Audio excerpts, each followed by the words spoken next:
I'm starting off with a nice new pair of Nike slides. Of course, you don't have to use Nike slides. I just had an extra pair laying around, so this is what I'm gonna use. So I got this burgundy maroon wine colored feather boa from Amazon. I will leave the link below. I'm only going to be using one 6-foot boa. Yes, I'm loving how this boa matches my nails. This is OPI Malaga wine. I'm going to be using a hot glue gun. If you don't have one, I'm sure some super glue like E6000 would work good. I've seen some pretty cheap hot glue guns, so if you want to buy one, they're probably like $5–6. Pretty much every boa you get is going to have this little white string, so just go ahead and cut it off. And now the fun begins. I'm basically just putting the glue on. I'm only going to do one section at a time. I'm not going to put glue all over the whole slide and then put the boa on. I'm just going to do one line at a time because hot glue tends to dry kind of fast. So yeah, just one section at a time. And the fact that it does dry fast is why I prefer this over super glue. Super glue will be wet for like hours and you'll have to let it dry overnight. And who has time to be waiting around for that? Not me. It's pretty self-explanatory, just putting the boa right where I put the glue, making sure it's, you know, really stuck down good and it's not just stuck on the ends of the feathers, if that even makes sense. But before moving on, you do want to make sure it's kind of dry and kind of stuck because it will move around if you try to go to the next step. Okay, so now I'm just going to move these feathers kind of out of the way for when I'm gluing, that way it doesn't get all caught in the glue. I'm being pretty generous with this glue because I don't want to be that person who's out and about or something and it just comes loose and it's just like hanging or something. I don't know, something could happen like that and I'd be the one. Yep, be just my luck. So I won't be cutting the boa, I'm just gonna loop it around. Kind of like how you do a sew-in when you're not trying to cut the track. You just loop it around and keep going on. It'd probably be a lot easier to do this if you had another person helping you to hold the shoe while you put this on. But hey, I was trying to be Miss Independent. So I'm only going to end up doing 3 rows because I only have one boa and I want to make sure that I have enough for the other shoe. Now, if you want yours even more fluffier, I would suggest getting another boa so that you got that extra volume.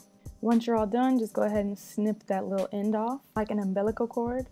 And now you can basically just give your shoe a little haircut and kind of trim it up so it's nice and even everywhere and it looks good and uniform, you know, not messy.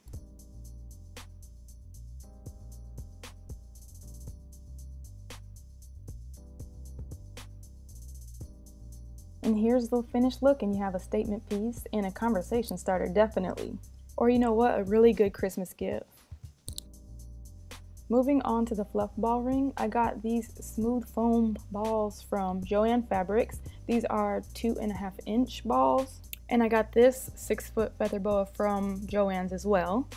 And I'm going to be using these pins like the kind that you use when you're sewing to secure the boa to the ball, but you're welcome to use glue. I just would prefer to use this, that way I can take the boa off and reuse it. So starting on this little ratchet end, I'm just going to place it any random place on the ball and use a pin to secure it. I apologize, it's kind of hard to see it. After filming, I realized I shouldn't have did it on like a lighter background like this because you can't really see. But yeah, I'm covering the whole ball. I'm gonna just place pins every like ½ inch or so. So yeah, I used a lot of the pins. Not all 100, but pretty dang close. I just kind of did it in rows and followed, you know, the curvature of the ball. And yeah, pretty much that's all.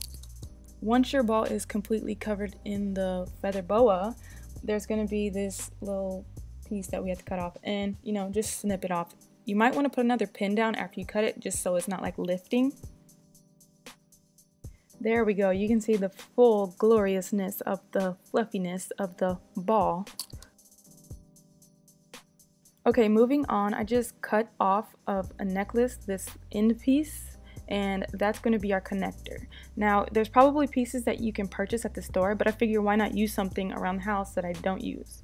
And then I have this little basic ring that came in like a pack of rings from H&M that I had laying around, and the clasp fits perfectly on it. So now I'm going to take another one of those pins and stick it through one of the holes of the necklace. So it's important to have kind of like a tight chain necklace like mine is. That way this fits kind of snug inside of it. If you decided to use glue to put the boa on the ball, I still suggest using a pin for this step. That way if you make multiple fluffy balls, you can use this same ring and chain and just interchange them. And basically all I'm going to do is just stick it in. Doesn't matter where, I'm just going to put it wherever. Now, if you feel like it's not secure enough and it keeps flipping around and you're probably not going to want to take the chain off, you can go ahead and glue the top of the pin down inside of the ball, if that even makes sense. I don't even know if I'm making sense right now.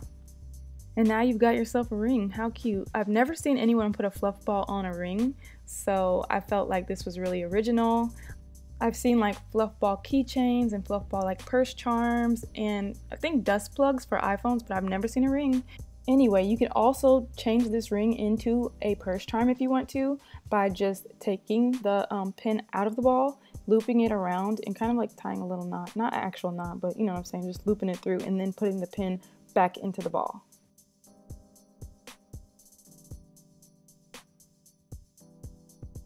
And there you have it. You can have one in every color if you want to now. I would just use the same chain and the same ring and just keep switching them out because it's not like you're going to use them all at once.